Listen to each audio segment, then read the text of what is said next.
इमरान खान जे गिरफ़्तारी वारंट बाबति गिरफ़्तारी खां अॻु वारी ज़मानत मंज़ूर। अदालत मोकल वारे ॾींहुं बि खुली वई। Justice Mohsin Akhtar Kiani Islamabad high court पहुची वियो। अदालत पारां इमरान खान खे 10,000 रुपयनि जा मचलका जमा कराइण जी हिदायत। अदालत पारां इमरान खान खे ट्रायल कोर्ट में पेश थियण जो हुकुम। इमरान खान वकील बाबर अवान मुआरफत गिरफ़्तारीअ खां अॻु ज़मानत जी दरख़्वास्त दाख़िल कराईंदे मौक़िफ़ इख़्तियार कयो आहे त पहिरीं दहशतगर्दी जो केस ठाहियो वियो। हाई कोर्ट दहशतगर्दी जूं शिकूं ख़त्म कयूं त केस मुंतक़िल थी वियो। दहशतगर्दी जी अदालत मां केस मुंतक़िल थियण ते ज़मानत बि रद्द थी वई आहे। सियासी मुख़ालिफ़ हुकूमत बदनियती तहत कूड़ो केस ठाहियो आहे। केस जो मक़सदु इमरान खान खे गिरफ़्तार करे पुरअमन सियासी तहरीक खे रोकणु आहे। अदालत इमरान खान जी उबूरी ज़मानत जी मंज़ूरी ॾेई छॾी।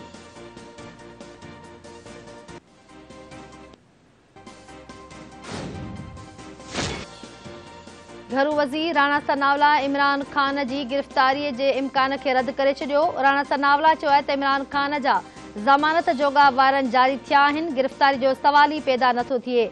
घरू वज़ीर मूजिबि हाई कोर्ट इमरान खान ख़िलाफ़ केस ख़त्म नाहे कयो, रुॻो दहशतगर्दी जी शिक ख़त्म कई आहे। मैजिस्ट्रेट वटि केस आयो त लाज़िमी हुयो त जवाबदार पेश थिए, न थियो त वारंट जारी थियणा ई हुआ। ऑडियो लीक्स बाबति कमेटी जोड़ी वई आहे। साइफ़र जी कापी वज़ीर आज़म हाउस खे मिली पर हाणे मौजूदु नाहे। मालूम थियो त अॻूणो वज़ीर आज़म खीसे में विझी खणी वियो आहे। इमरान खान जेकी मिनट्स रिकॉर्ड करण वारो फ्रॉड कयो, उहे मिनट्स चीफ जस्टिस ऐं स्पीकर खे मोकिलिया विया आहिनि।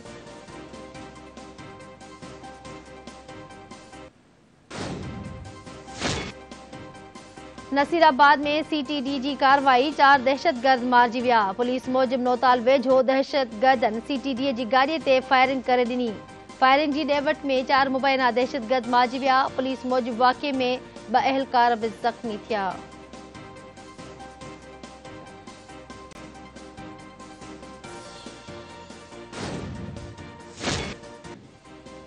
कराची में शाहराह फैसल ते कार कल्टी थी पई, 1 ॼणो फोत।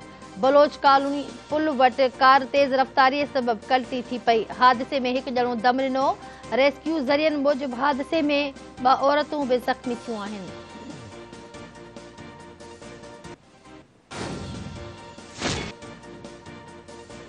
कोरोना सबबि वधीक 1 मरीज़ हयाती विञाए वेठो। सिहत जे क़ौमी इदारे NIH मूजिबि गुज़िरियल 24 कलाकनि दौरान मुल्क में कोरोना जा वधीक 49 नवां केस साम्हूं आया आहिनि। मुल्क में हाकारी केसनि जी शरह 0.238% रही। इलाज हेठि कोरोना जे मरीज़नि जी हालत 46 मरीज़नि जी हालत ॻणतीअ जोगी आहे।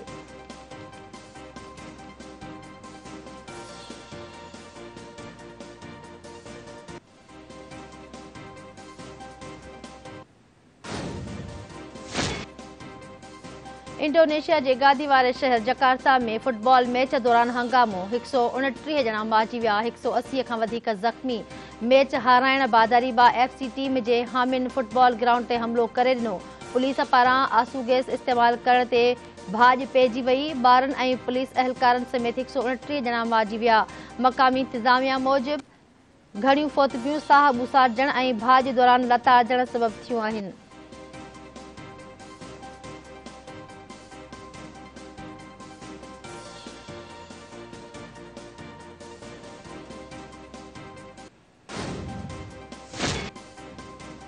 पाकिस्तान ऐं इंग्लैंड में 7हीं ऐं फ़ैसिलाती T20 मैच अॼु शाम क़ज़ाफ़ी स्टेडियम लाहौर में खेॾी वेंदी। ॿिन्ही टीमुनि विच में 7 मैचनि जी सीरीज़ 3-3 सां बराबरि आहे। अॼु कामयाबी माणींदड़ टीम ट्रॉफ़ी पंहिंजे नाम कंदी।